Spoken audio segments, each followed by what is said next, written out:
Good morning. The first item of business is general questions, and at question number 1, I call Mark Ruskell. Thank you very much. To ask the Scottish Government when it will conclude its assessment of the case for a new rail station at Newborough. Cabinet Secretary Fiona Hislop. My officials continue to work collaboratively with Sestran, who are leading on the Newborough Transport Appraisal, and their partner, the Newborough Train Station Group, and are actively reviewing the latest documents received from Sestran on this. The appraisal is considering a range of multimodal options, including the option of a new station at Newborough. I've also made clear to my officials I would like their advice before the end of May, as I understand this work has been ongoing for some time, with Scottish Government support and funding. Mark Ruskell. Well, can I thank the Cabinet Secretary for that response? I know that the case that has been submitted to Transport Scotland makes a compelling argument for the economic transformation, not just of Newborough, but for Abernethy and the surrounding area as well. But I do feel that the only way that the Cabinet Secretary and officials are going to fully understand that economic opportunity is if they actually come to Newborough, actually meet people, meet businesses and understand their vision for economic transformation for the area. The Cabinet Secretary will be aware that both myself, Willie Rennie, Claire Baker and Modo Fraser have written to her this week inviting her to come to Newborough. So I would really just reiterate that invitation here today and ask the Cabinet Secretary if she could consider coming to Newborough before a decision is made, which on the basis of first answer now appears to be May. Cabinet Secretary. So I do appreciate the efforts of the local community in assisting Sestran with their transport appraisal for Newborough. As I've said, the appraisal is considering a range of multimodal options, including the option of that new station at Newborough. I understand the context of place is very important in terms of considerations, and obviously in terms of the next stage would be on the business case, and obviously strategic, economic, social aspects would be inbuilt to that if that was a recommendation to proceed. So I would want to reassure Mark Ruskell that I am very aware of the reasoning behind his invitation and that of other local MSPs, and I would be delighted to accept the invitation as diaries allow to visit Newborough. Brief supplementary, Claire Baker. Thank you very much, Presiding Officer. One of the arguments behind the successful campaign for Leave in Mouth was on the economic boost it would bring to the local area, and a similar case can be made for Newborough. How is the Scottish Government evaluating the benefits brought to Leave in Mouth and using them to inform the case and their understanding of Newborough? Cabinet Secretary. So clearly we have to receive the appraisal from Sestrans. They provided additional information as recently as December, and so therefore part of that work of assessment needs to look at those additional documents in terms of the stages and in terms of that appraisal. Clearly, in terms of the the stag appraisal, the movements to the business case, any lessons learned from elsewhere will obviously inform decision-making, but the decision-making has to be based on what is put in front of officials and as recommended to me in terms of the merits of the case in and of itself. Brief supplementary, Willie Rennie. I'm delighted that the Cabinet Secretary is coming to Newborough on the banks of the Tay. It's a beautiful setting, and the only thing it's missing is a train station. So I hope she agrees positively to that recommendation. The community is behind it. Will she be open to the fact that we've considered this as part of the budget process to give special consideration? So will she be really open to making this happen? Cabinet Secretary. So I recognise the enthusiasm of the constituency MSP and has been for some time in terms of his support for this. I'm not going to second guess what's going to come to me in terms of recommendations, but I'm sure a visit to the most beautiful part of Fife in his consideration, I suspect. There may be competition. I look forward to that visit and again fully understanding that economic, social and wider need. Question number 2, Rona Mackay. Thank you, Presiding Officer. To ask the Scottish Government what the estimated costs would be of permanently extending free rail travel to companions of blind persons, national entitlement card holders, in light of the campaigning by Sight Scotland and Deafblind Scotland. Cabinet Secretary. So one of our aims for a publicly owned ScotRail is to make rail travel more accessible for more people, and following representations from Sight Scotland, Deafblind Scotland and MSPs from different parties, I'm pleased to announce that on the 1st of April we will launch a 12-month pilot programme providing free travel for companions of blind concessionary card holders on all ScotRail services. ScotRail will meet the cost associated with the pilot from its existing budgets. Transport Scotland, working with ScotRail, will monitor and evaluate the impact of the pilot to inform the next steps, and at that point should be able to identify the cost of providing this on a permanent basis. Mackay. I thank the Cabinet Secretary for that answer. It's highly encouraging to witness this expansion to companions and this Government's dedication to enhancing accessibility within Scotland's public transportation system. Can the Minister confirm when she will meet with Transport Scotland and ScotRail next to discuss these plans and any next steps? Secretary. So I do meet regularly with my officials at Transport Scotland and ScotRail. They will monitor the impacts of this initiative and keep me informed of progress over the next 12 months. We all want this to succeed in making travel more affordable and accessible for blind and visually impaired people. So I hope that MSPs across the Chamber will help promote it locally too. Brief supplementary. Graham Simpson. Thank you very much. The Cabinet Secretary knows that I've been campaigning for this for years now, so I'm delighted that there's going to be a pilot. Would she agree with me that what we don't want is for the pilot to end suddenly and for then to be a gap? So will there be constant evaluation of the pilot so that if it is a success, it will just continue? Cabinet Secretary. So I also want to put on record the efforts of Graham Simpson, MSP, in pursuing this issue, which he has done for some time, and I'm sure he will share in that success and help promote it locally as well. Transport Scotland will monitor and evaluate the pilot throughout the next 12 months and report conclusions to ministers. And Sight Scotland has engaged blind and visually impaired people through survey and focus groups that will support evaluation. It's not just about the cost issue, we're also looking at how it's used, and that information qualitatively will be important as well. Question number 3, Jackie Dunbar. Ask the Scottish Government how it plans to build on the reported success of the Aberdeen City Region deal, which is due to conclude its 10-year plan next year. Minister Tom Arthur. The Scottish Government's £125 million investment in the Aberdeen City Region deal is supporting the long-term development of the regional economy. The deal is delivering support to grow the energy, life sciences and food and drink sector and deliver enhanced digital and transport infrastructure. We will build on this through our 10-year £500 million Just Transition Fund, as well as continuing to work towards delivering the Scottish Government's offshore wind hub in the North East. All this will support innovation in high-growth sectors, secure additional private investment, boost productivity and create high-quality jobs. Jackie Dunbar. I thank the Minister for the answer. As recent reports suggest, GB Energy still has no employees and UK Government Acorn funding is yet to materialise. It's more important than ever for the Scottish Government to continue to invest in Aberdeen and the North East. Can the Minister say any more about the Scottish Government's plans to boost growth in the region through projects such as the offshore wind hub that he's just mentioned? Minister.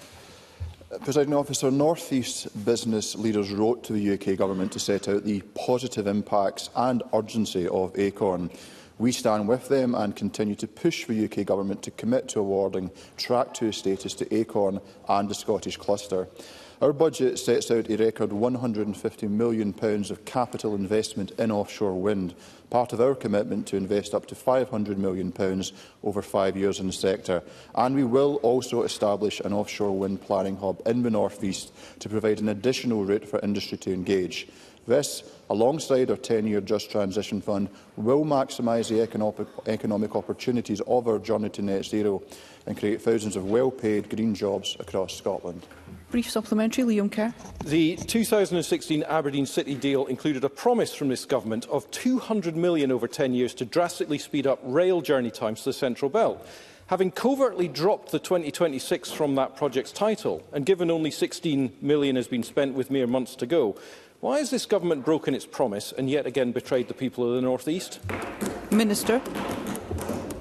Well, I think the significant investment that I outlined in my answers to Jackie Dunbar is demonstrative of this government's significant commitment to the people of the North East and significant investment across a range of areas.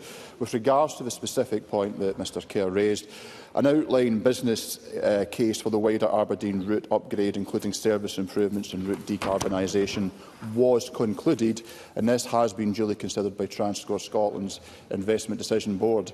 A decision was made to progress with the procurement of a replacement intercity train fleet as design works continue, the latter being fully funded this financial year. Options for progressing to the next stage of the Aberdeen Central Belt service improvements remain under consideration. Thank you. Question number 4 is not lodged. Question number 5, James Dornan. To ask the Scottish Government what measures are being taken to mitigate any impact on disability payment recipients in Scotland of reported UK Government benefit reductions. Cabinet Secretary Shirley-Anne Somerville. The Scottish Government calls on the UK Government to listen to the anger and real anxiety that they have caused to disabled people right across the UK and to scrap the cruel reforms which drastically reduce the financial support for disabled people.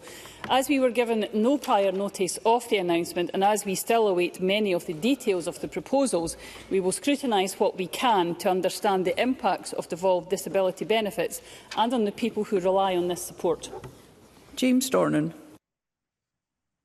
Does the Cabinet Secretary agree with me that the transfer of disability benefits to Social Security Scotland cannot come quick enough, given the draconian policies promoted by the last 2 Westminster governments, and that without Social Security Scotland, some of our most vulnerable citizens would be left without the support they need? Does the Cabinet Secretary also agree that the behaviour of the 2 principal unionist parties towards the most vulnerable in our society highlights why we need independence and need it soon? Cabinet Secretary. Well, James Dornan is quite right on both counts. Can I reassure him that the case transfer process will be completed on time? All estimations are going very well on that part of the project. But I share his concerns, his deep concerns about the proposals that are coming forward from a Labour government, Presiding Officer, a Labour government. Whether they have been consulted on or not, there is real concern about the impact of those.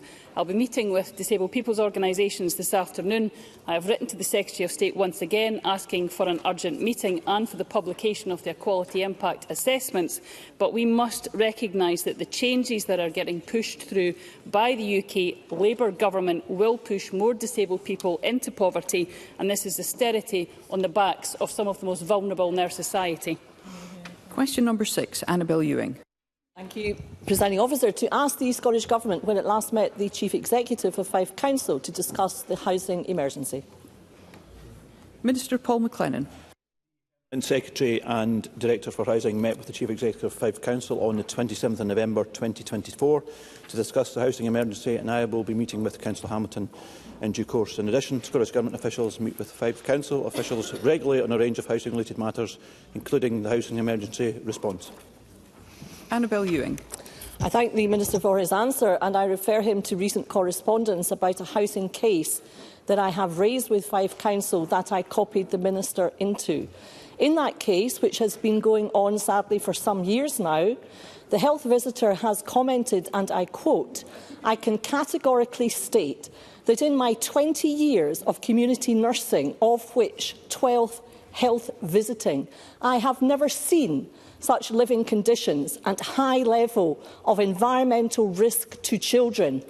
What has to happen, Minister, in 21st century Scotland for this family to get a decent home?" Minister. I thank the member for our question. I'm aware of the case, and obviously we're engaging with Fife on this particular issue. The standard of temporary accommodation is important, and that's why the Scottish Government published the Temporary Accommodation Standards Framework in 2023 to make sure that accommodation is of a high standard and that households receive support services that meets their needs. Reducing the numbers of households and time spent in temporary accommodation, particularly for households with children, is a top priority for this Government. Therefore, increasing housing supply is key to reducing levels of homelessness, and will continue to work with partners to increase delivery of more affordable homes, the majority of which will be for social rent. Acquiring larger properties suitable for families will help to reduce the number of households, including families with children, in temporary accommodation. Scottish Government funding of £42 million in 24-25 will help increase the supply of social housing of the right type and size where it is needed most. Thank you. Before I call Megan Gallagher for a brief supplementary, I'd be grateful if members who are entering the chamber could take their seats quickly and quietly. Megan Gallagher. Given the responses to amendments this morning at the Social Justice Committee, I'm not quite sure that's accurate, Minister. But Fife Council underspent on its housing budget by almost £9 million this year, despite declaring a housing emergency a year ago. And part of that £9 million was £3.5 million for the property acquisition programme. Now, acquisition is a key role in any council's housing approach, but it doesn't necessarily add properties to the overall stock. So will the Minister engage with council officials to ensure that all levers are available to local government to prevent slippage? And will he also give an update on the rollout of the planning hubs, because we've not really heard much since the announcement from the government? Minister. On that particular point, during the first half of this Parliament, we made record sums of funding available to Fife, £120 million of funding. For this year, Fife's budget will increase from £26.2 million to £30.1 million. Of additional funds from the Council's share of the national £40 million to acquire properties. The purpose, obviously, of the acquiring properties and what we're doing with Fife in terms of voids is to bring properties into circulation as soon as possible. Question number 7, Lorna Slater. To ask the Scottish Government whether it will provide an update on the deposit return scheme, including whether it will be appointing a deposit management organisation on schedule in April of 2025. Minister Alistair Allen. The Scottish Government remains committed to delivering an interoperable deposit return scheme with England and Northern Ireland in 2027 and continues to move ahead with preparations. We have received an industry-backed application to run Scotland's DRS, as well as the scheme in England and Northern Ireland. We are currently assessing the application jointly with the UK Government and with Northern Ireland. As an industry-run scheme, we must be assured that the applicant can deliver DRS and act on behalf of all businesses. Any appointment will be announced once the assessment concludes, which we expect to be in April. Lorna Slater. In November 2024, the Welsh Government announced that it would include glass in its deposit return scheme. The regulations for Scotland's DRS, passed in 2020, include glass in our scheme. Before the Minister changes those regulations to undo the will of this Parliament and remove glass from Scotland's scheme, will he explain how Wales has been able to secure an exemption to the Internal Market Act in order to implement their own scheme, which includes glass, when Scotland has not? Minister. Well, I realise the member's commitment to this issue, and our question is one that would be usefully addressed to the UK Government. It is not a shining example of the usefulness to Scotland of the so-called UK Internal Market Act, which has again prevented a devolved nation from moving forward with a deposit return scheme as intended. Urgent action is needed from the UK Government to repeal the Internal Market Act and restore the full powers of devolved parliaments in order that they may undertake useful schemes of this kind. Brief supplementary, Fergus Ewing. Presiding Officer, Scottish ministers are being sued by BIFA for a reputed sum of £160 million. Has or will the Scottish Government make any provision in its annual accounts for potential losses in that case, but also in other cases of other major companies that have incurred tens of millions of pounds on the faith of assurances apparently made by the former minister? Minister. Well, as the member will, I appreciate, be well aware, it would be inappropriate for me to comment on live litigation. With regard, I don't know why people find that unusual that ministers can't comment on live litigation. Let's hear the minister. With regards, however, to the question of the accounts, I can confirm to the member that we will deal with this as a contingent liability in line with our public finance rules and commitments. Maurice Golden.